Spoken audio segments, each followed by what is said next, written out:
The arrogance of man is thinking DJs are now in control, and not the other way around. That's it, man. Game over, man. Game over. Please, you can kill it.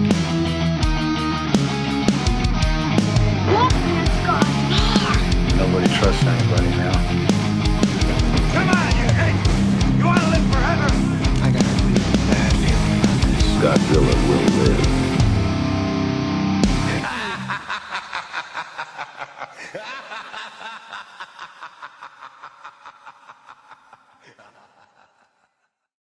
And welcome back to another episode of the Monster Movie Stompdown. You got your host, Sludge, here. Co-host across from me is... The Lorax. And the Grandmaster from Texas. Ruben. So now you may notice we've changed from Master to Grandmaster in case you missed the last episode. Because, Ruben, do you want to let them know again why we're changing your name from Master to Grandmaster?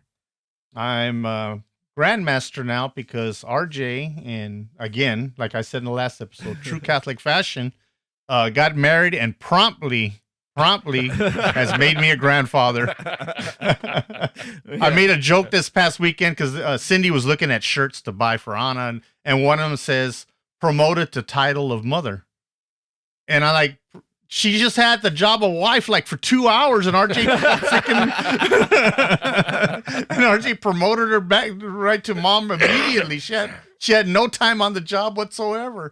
I said, they just wasted no time. I said, basically, they said their vows at 3:00, and I don't know, somewhere later that night, you know. Yeah. So I am, RJ has made me a grandfather to either the names they have so far. I hope I don't jinx them. Is Ruben Peter or Mabel Veronica. They both wanted names from I the love Bible Mabel. in there. I love that name. Yeah. Mabel is great. I think that's fantastic. So, but yes, that's why he is now the Grandmaster. And again, congratulations, RJ, for that. Super stoked for you, and Ruben, of course. And man, but I still, in case some of you that follow me on Facebook, I still can't announce it because their blood, both of them, it flows like molasses. They haven't told everybody that they want to know first before it gets posted. So both grandparents on both sides of the aisle are just dying to post it on Facebook for all of, and we can't do it because Anna and RJ have decided, oh, we need to tell this person and this person and this person, and they haven't done it yet. And it's been what, almost 2 months now since she found out. And you gotta stay hush. yeah. So and hey, so I gotta stay hush. But I told them, I all said, hey, know. I announced it on the show. I announced it on the show. So if one of your friends just happens to watch it, sorry. And he said, oh, that's okay, Dad. Well, so you guys definitely know first because we love you all, and we had to. Ruben had to get the news out, so we're pretty. It is driving me crazy. Just been driving. I had to tell somebody, and you guys, I think I texted you guys and told you guys as soon as I found out, you know, and Good stuff. actually got a nice text from Kurt congratulating me, so that was nice of him. Nice. So it was cool. Kurt's the man for sure. So yeah. We have got a fun episode. Am I having issues with this thing? I don't know what you're doing. I'm having to push the button and it seems to be delayed. Let's see. Professionals we are. So anyways, we're stoked for this one. We've got we don't have the buttons. He does. Yeah, I got the. Yeah. I think we're working here. We'll find out. You either hear me and see me, or you're hearing me and seeing Ruben. I don't know. But it is our first TV episode, man. So we're pretty stoked to jump into this one. We've picked a good one for you guys. But man, before we jump into it, something super cool. If you remember back on episode 77, I believe it was, we did this when the 70s hated us. We did a movie. I think was it Pete that suggested Killdozer? You remember? No, it was not Pete. It was, I forgot his name because he's not on Facebook or anything anymore. What was his name? Man, I'm sorry. I completely went blank. I have to look it up here in my messages. But well, somebody did Killdozer, and so I'm going through the comic book shop the other day. I went to go see our buddy Rob from RobCon. Owns the local comic shop, Bristol's Mr. Rogers, and I'm going through a box. I'm like, I need to look through this box.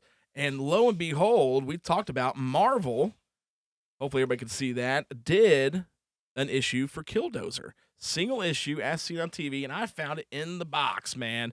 And it's in beautiful shape, and it was like $6. Had to pick it up. I'm like, this has got to go on display in the podcast room. So there it is, man. Super cool. Go back and listen to the episode, but now you've seen an actual copy of the Marvel comic book of the thing called Killdozer.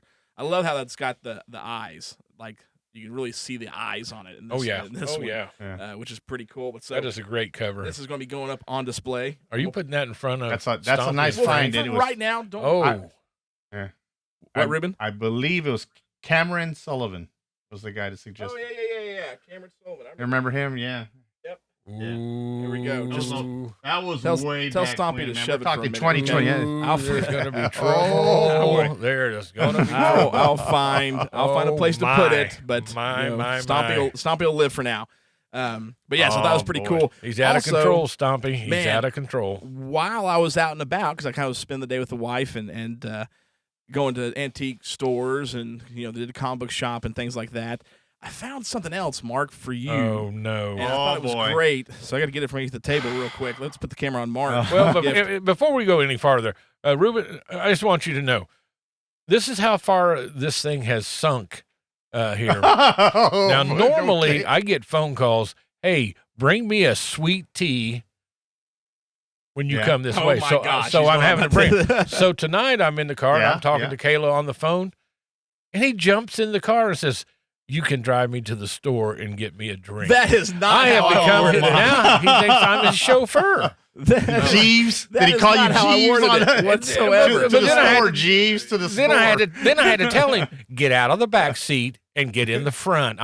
You're not riding in the back of my That is car. so Oh, my funny. God. Oh yeah, he's out of control. No. He's out of control. I was not in the back seat. I got up and said, "Hey, let's run down to the gas station." I didn't boss it around or anything like that. Yeah. Whatever. Look, and I'm sitting here giving you a gift. Okay, we're putting the camera back on you for that one since you're my driver. Oh no, what is this? I had to keep this hidden just for the Lorax. I found this and had because it has to be on display in the podcast room. Okay, it's gonna But be. here you go. Oh my, yeah, there it is. Oh. Here. The original Dr. Seuss's The Lorax. Oh yeah. Look at Did that. you know about this too, Ruben? No. I Okay, did not know okay. about Yeah. it. Yeah. All you said is you had Show me a. the camera. Yeah. I thought it was going to be a Which VH camera am copy of I on? RoboCop or something. See, we go. look, Right it looks here. just Yeah. like you. Here we go. That is you. Well, at least it's not Harry and the Hendersons because they used to call me that too. Oh yeah. So. Well, thank you. Jeez. Yeah. Found that, and I was like, dude, we gotta get that for the podcast room. And Ruben, I don't know if you can see it there. Yeah, Dr. Seuss's yeah, The look at Lorax. Oh yeah. So that was original. Nice. When did this come out? 1971. There we go. I was 10 years old. 30 minutes. Wow. The one who speaks for the I trees. speak for the trees. So that's got to go over Oh, here. yeah, you can put that in front of on the Killdozer. display. No, we're gonna put it like on the VHS. It's gotta go on the Okay. rack. Oh yeah. We're gonna replace Mothra. That's what we're gonna do. We'll replace Mothra. That'll work. That'll work. That- Oh, looks good right there. Right Looks there good next to right there. Titanic. Oh yeah. There's next to Titanic. Yeah. All right. So yeah, it was a cool, fun little weekend. But yeah, so we've got our first TV episode for you guys, and we've been excited about this. And man, to celebrate, it was cool because we actually decided we did the host, the Korean film, the last episode, and so Yes. when we were trying to pick an episode, we decided first out the gate had to be the X-Files. What episode? And one of the most famous episodes happens to be called The Host. Yes. And we decided to do that. But one other cool thing to show you guys, just because we're nerds, here is a copy of the very first premiere issue of the official X-Files magazine. So we are big fans Nice. of this, which is, we love the show. Mark, actually, you're who got us on the show, but the first page, first opening panel, Page one. page one, has a picture of the model of the Fluke Man, which is from the episode we will be reviewing tonight. Yes. Ruben, can you see that? The Fluke Pretty. Man in there? Yeah. It's pretty Oh, nice. Look pretty at that. cool. So That's right out the nice. gate, Yeah. man, it was to be. Yes. This was to be. There So it is. this is Yeah. So don't know that there's a episode or a trailer for this episode. Of course, was titled The Host. Came out in season 2, episode 2. Premiered September 23rd, 1994. So either because we're recording this and I haven't found an episode trailer yet, so you're either going to watch a trailer for the X-Files show as a whole, or you're going to watch an episode for this trailer. So here you go. Ever wonder what lives beneath your streets? He was attacked by something down in the sewer. Friday, Agents Mulder and Scully go looking, and what they find Oh, God. will terrify you. This is not a man, it's a monster. Nature didn't make this thing. We did. And all new X-Files, Friday at 9, 8 Central.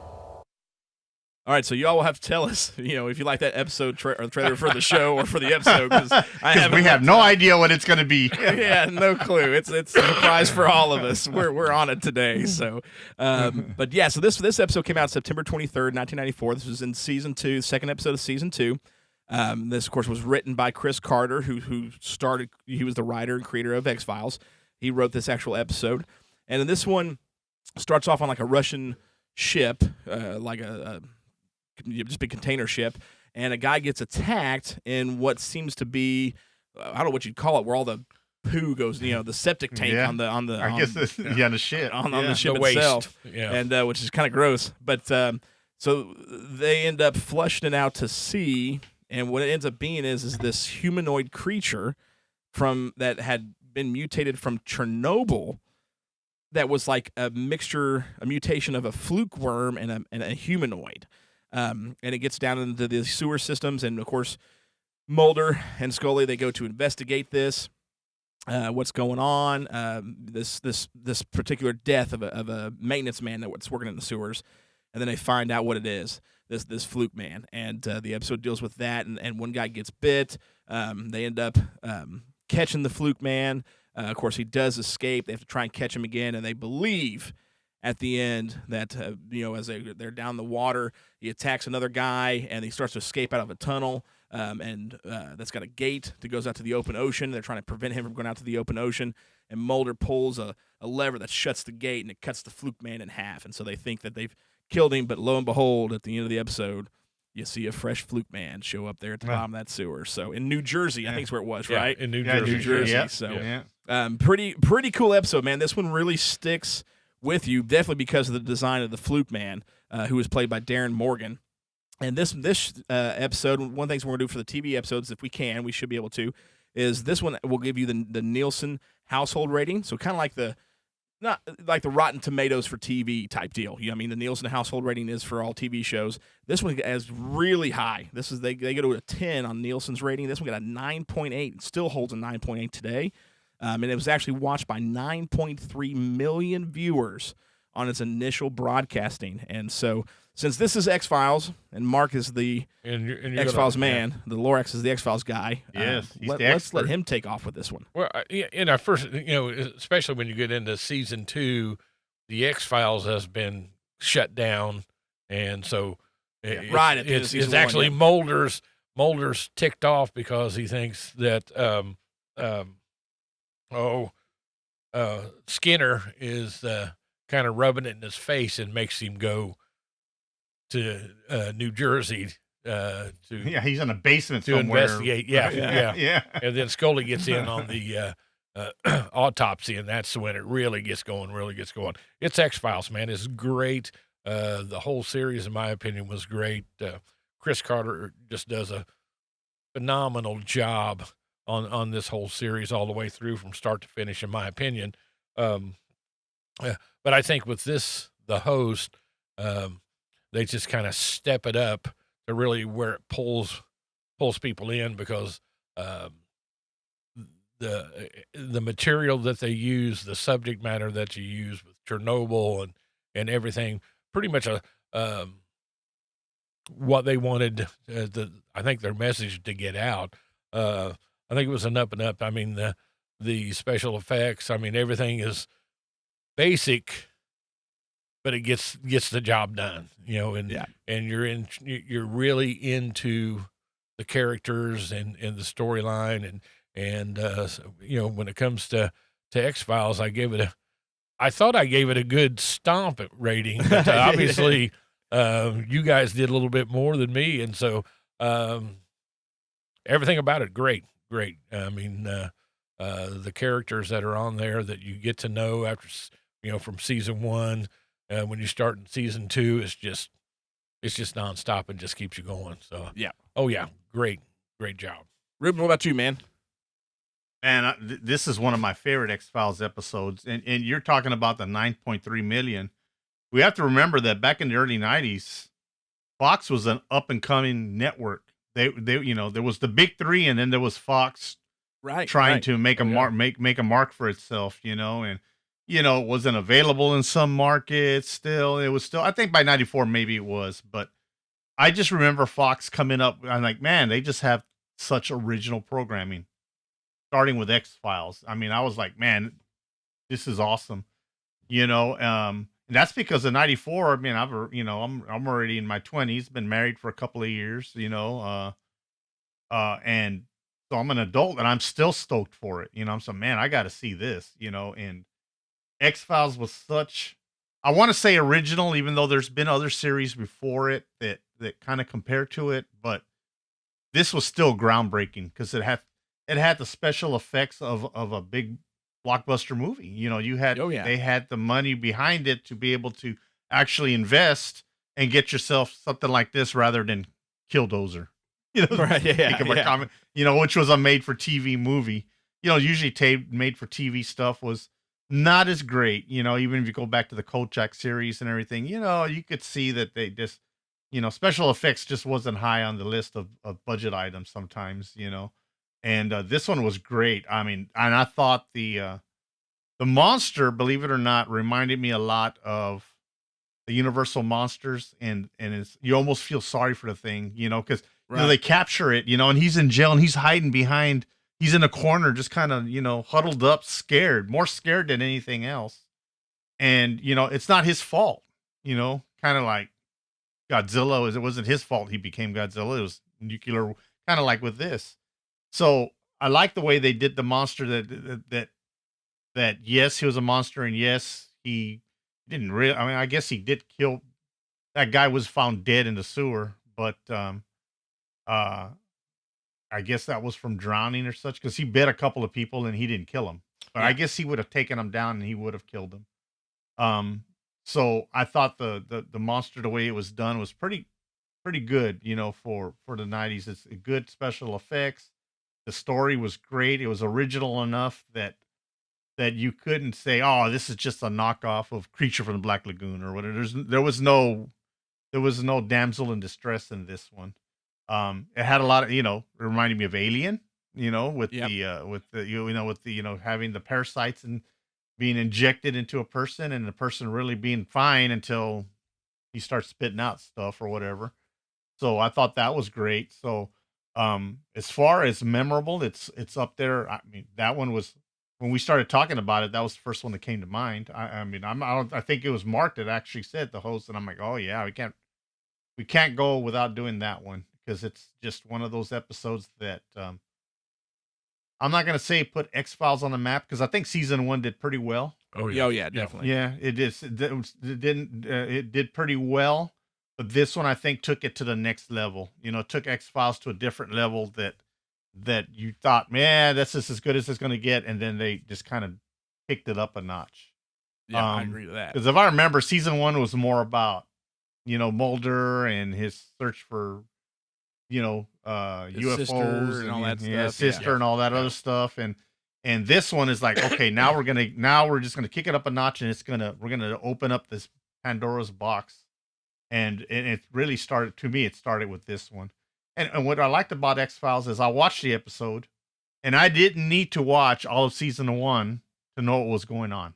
Oh yeah. With Skinner and him in the basement and all, it kind of like incorporated it, and it catches you up without you feeling like you don't know what's going on. So that's what I liked about the episode also, even though, like I said, it's season 2, so not a lot has happened, but it was great. This got a high rating for me because to me, it was groundbreaking, and it stepped up the X-Files a notch to maybe a broader audience than it had before, because, I've always been a UFO. I mean, there used to be a Project UFO. Do you remember that one, Mark? Or maybe even you? Yeah. It was in the 70s, Project UFO. Yep. I used to watch that all the time. Even nowadays, there was a Project Blue Book on History Channel for 2 seasons, and any kind of that. Yeah, that's great stuff. So this was right. X-Files is right up my alley. So I enjoyed it thoroughly, and I enjoyed this episode thoroughly. Yeah, I think. That's it, man. I had to- Yeah, this one definitely. I agree with you. Stepped up a notch. I mean, because this show, 9 seasons from '93 to 2002. Then you had the 2 movies, and then you actually had the return seasons 10 and 11 in 2016 and 2018. And I mean, everyone knows this show, and I think it helped too. When you're talking about, because this show does have you didn't have to really see all season 1 to enjoy the episode, because Chris Carter handled the show very well, because it does have all the seasons in the movie, sans the second one, have an overarching story that starts with Mulder, his sister's disappearance, and the alien conspiracy, and you come to find out towards the end that the aliens were actually planning on taking over the world. But that only took up 1/3 of the show. Yeah, well, and the good part of that's where Scully's brought in to debunk him in season 1, and then jumps on with him, and so that underlying story just keeps going and going and going. Yeah. Then every week there's something different happening. Also, yeah, and that's the cool part is the other 2/3 of the show for all the seasons is the Monsters of the Week type format, what this one was. You know what I mean? So, which I think was perfect. Like Chris Carter and the crew just handled that. They didn't make it one long story that was the forefront. They kept that Monster of the Week that you liked from those shows like Twilight Zone, Kolchak.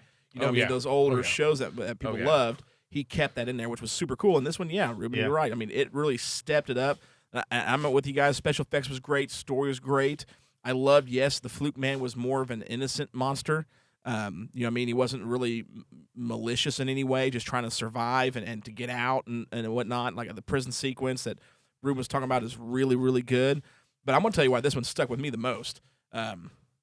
It was years before I would go into a porta potty and not look down that freaking hole, you know what I mean? Because there's that scene where it gets out of the ambulance or they're transporting it, and it gets to that porta potty. And I'm like, dude, I remember for years, I'm like, man, I ain't using no porta potty without looking. I don't care how much crap I see. But I'm expecting to look down there and see the Fluke Man staring at me, And I didn't need to watch this episode to not want to go into a porta potty. Well, this I mean, not that I've been in a lot of them, but I just remember, like, dude, it ain't happening, because that was a great sequence. I know. Yeah, it's kind of like with Jaws when it came out. So many people were scared to go to the beach. That's the effect it had on people. Yeah. Jaws terrified people of the beach, and the Fluke Man terrified people with porta potties. Exactly, that's what happens. So, I mean, I love this episode, man. There are standout episodes. I mean, there's at least a couple each season, but there are a few episodes that just really stand out. And the Fluke Man or the host episode is definitely one of the top. I would put it in the top 5 episodes for X-Files. Just so definitely. Good. Absolutely loved it, man. So I mean, let's jump into it, man. Let's find out what the Stompdown rating is.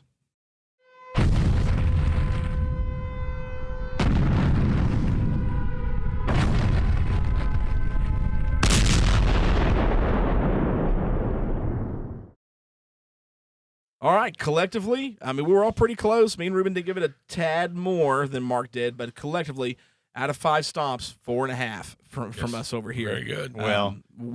To be fair to Mark, he saw, he was an X-Files guy. Yeah. So his critique is a little rougher, a little bit. He's got a stringent way of looking at things since X-Files. It just made me want to just keep watching. Yes. Let's go to the next episode. Let's go to the next episode. Just very good. Oh yeah, because the X-Files was your bag, man. Oh, it wasn't a show that in the household that I was like, oh, I saw it. I'm like, I gotta watch this. You were who started watching this. Yes. And I got drug into it. You know what I mean? You even went because Chris Carter did X-Files. He also did Millennium with Lance Henriksen. And that you found that show and started watching that show. Unfortunately, that show didn't run as long. I loved Millennium. It was super good. But this one, 4.5 stomps out of us. It's Mark gave it a 4 because I mean he's seen every X-Files episode. I have not. I don't know if Ruben, if you've watched all. No, I don't think I have. I've seen almost all of them, but not really. And I don't think I'm going to say no. I'm going to say no that I haven't. And I even thought about too. When I was at Rob's this weekend. If I had the money, I would have picked it up. But he's got in box still, perfect shape from the first X-Files movie, the caveman and the alien together in one box. It's hanging up on the wall. It's like, we're to do the X-Files. Mark would love this. From the first film. I love this episode, man. We all do. When it comes to X-Files, if you've never seen an episode of X-Files, which would be really I don't know. I must imagine like almost everybody's seen at least one episode. This is the one to start with, man. Like you guys got to check this one out. No. We don't know. No, we start from the beginning. Oh, my bad. Yeah, you got to start from the and then you get it and you get it going. And for all those, I don't know that we need to, pump a streaming service, but Hulu has it all.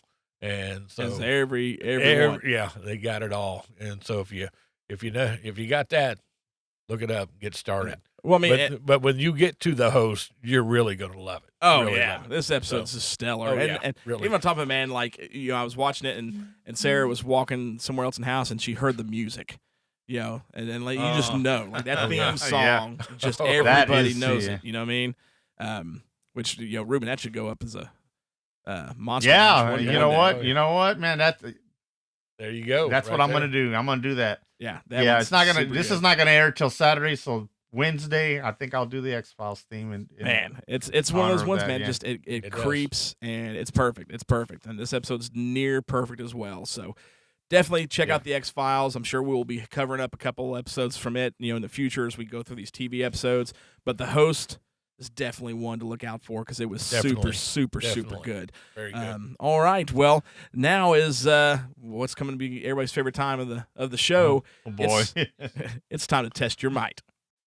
Test your might. Test your might. Test your might. Test your might.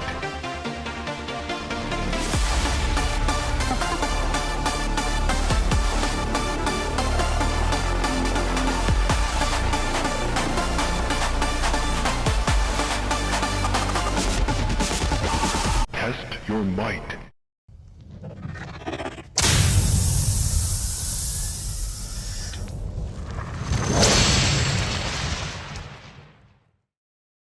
Okay, so we lost the last round because Ruben had a lucky guess. We did. Yeah, very lucky. And me and Mark, unfortunately, it just hurts so bad.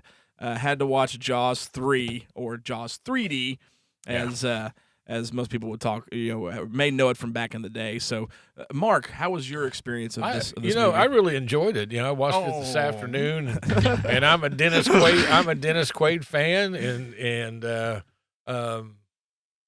loved the movie. I mean, I wish maybe went a little bit more in depth with the Jaws shark, but I'm a thumbs up on it. I really enjoyed it, and I appreciated. Ruben looks so happy about this over there. Sorry. Hey man, I'm in the same boat with you, sir. I love this movie. Yes, great movie. This great one movie. actually is my second favorite of all four. No. Are you kidding me? Yes. Oh my god! When it comes to those four movies, this one's number 2 for me, man. Because one, you can't go wrong with Dennis Quaid and Lou Gossett Jr. Oh yeah, that's together right. on screen. You know what I mean? They were phenomenal enemy mine. Yes. They're going to be great in Jaws. Oh, yeah. You know what I mean? Oh yeah. Was there issues with this movie? Absolutely. How many times the mother shark swims backward is absurd. I mean, I think I counted at least 4 times she swims backward. Even the young one swims backwards twice. It's like they can't even do that. And then some of the science in the movie makes no sense. When she's talking about the baby and the mom, I'm like, no, when the great whites are born, like most of those species of oceanic sharks, the babies come out and they bolt because mom will eat them. You know what I mean? They're not there to protect them. They're not protective species. So it's absurd. But the characters were great, and it's honestly one of my favorite performances by Dennis Quaid.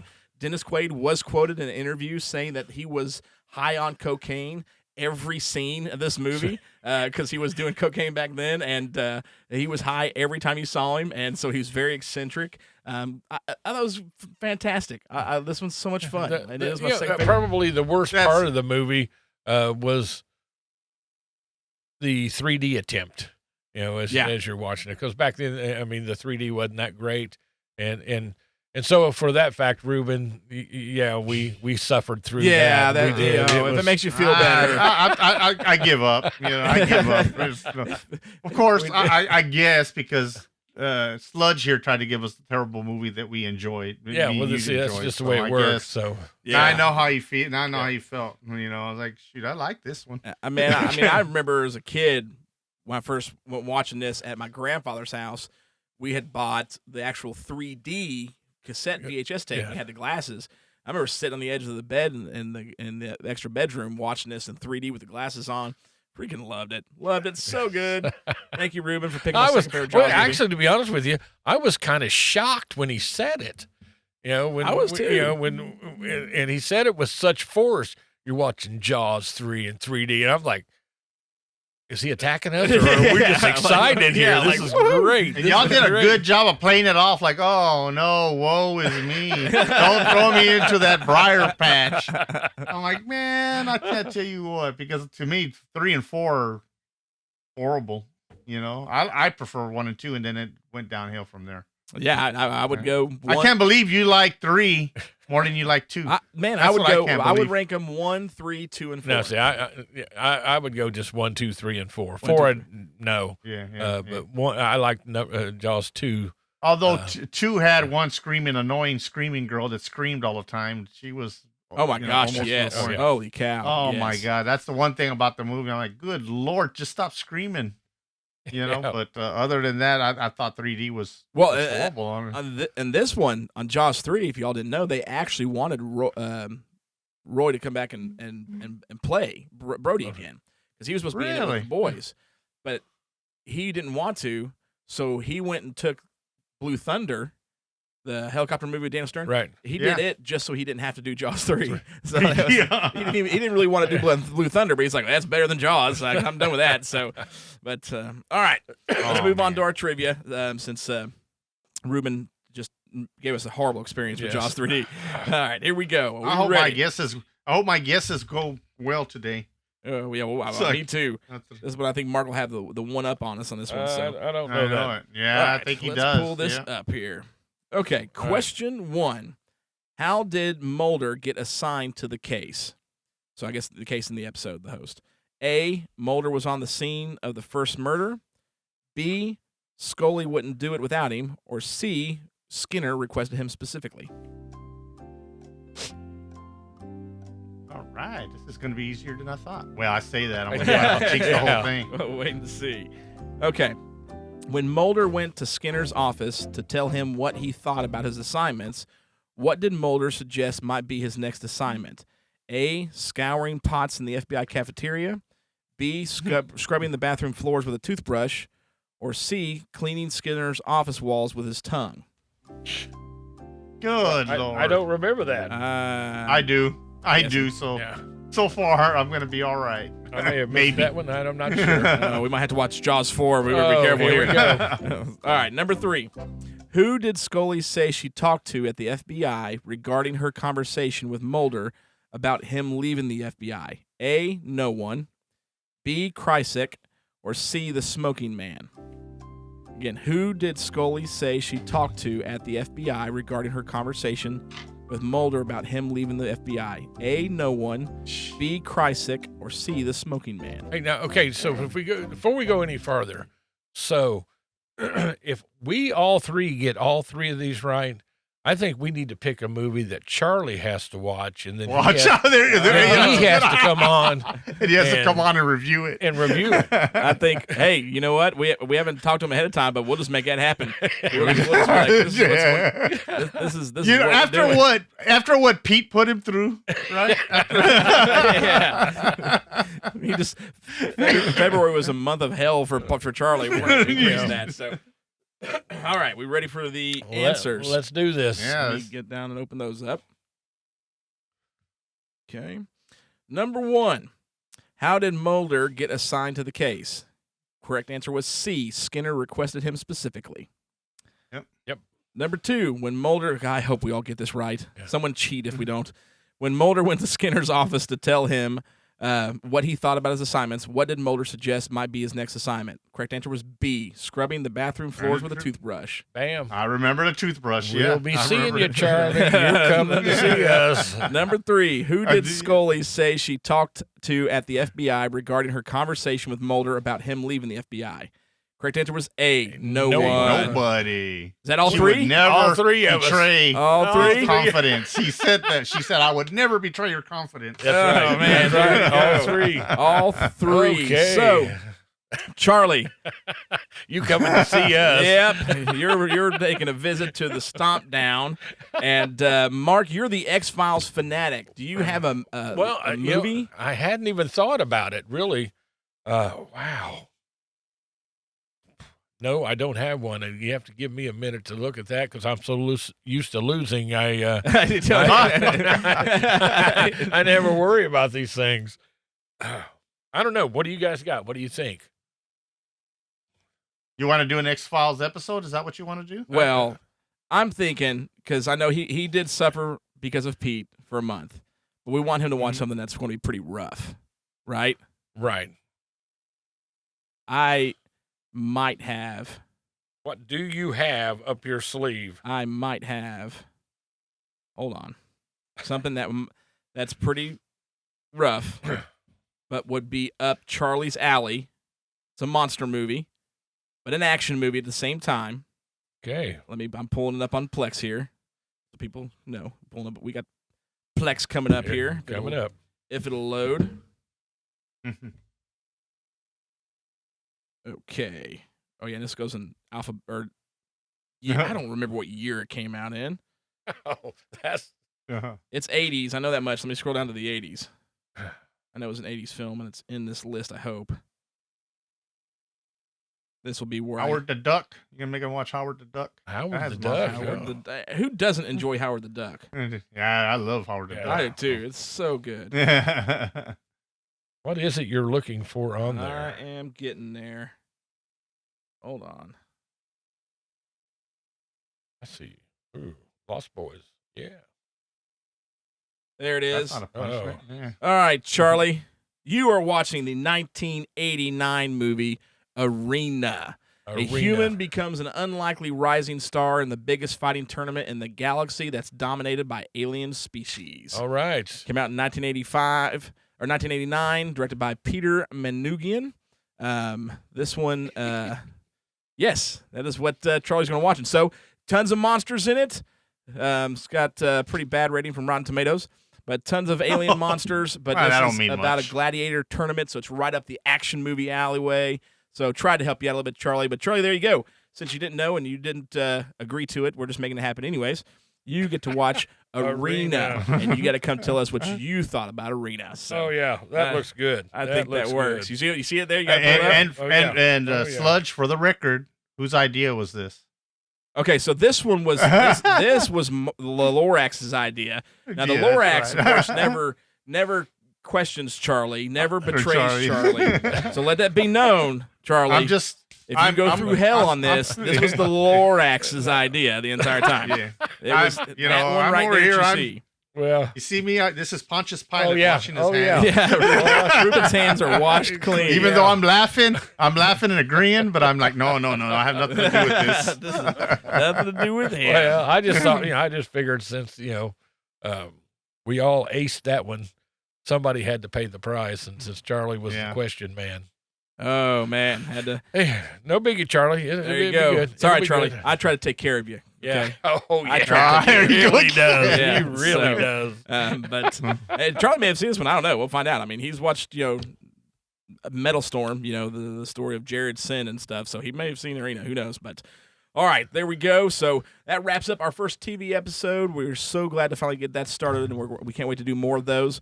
We've got some cool episodes coming up. We do have, we talked about in the last episode, the Gamera anime series that's coming out sometime this year.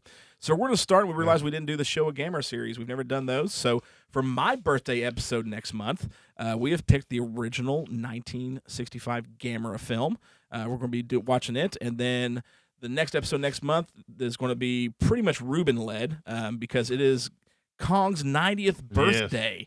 And so we're going to do a King Kong retrospective. We'll go back and look at all the films, shows, and whatever else Kong exists that Ruben probably tells. Ruben, thinking about it, actually, I was at the antiques. I saw all kinds of stuff at the antique store this week, and I'm telling you. Really? We were walking down, and I just happened to catch at the corner of my eye of this one booth, and it had a Barbie in a box, and it was Fay Ray's character No, from Kong, really? and she's sitting in Kong's hand. Wow. And it's got Kong in the back of the box, like his eyes. Wow. I was like, dang. I was like, I bet Ruben. I would never own a Barbie, but I bet Ruben would totally own this Barbie. I would totally. I own a Barbie, or Wonder Woman, couple of Wonder Woman Barbies.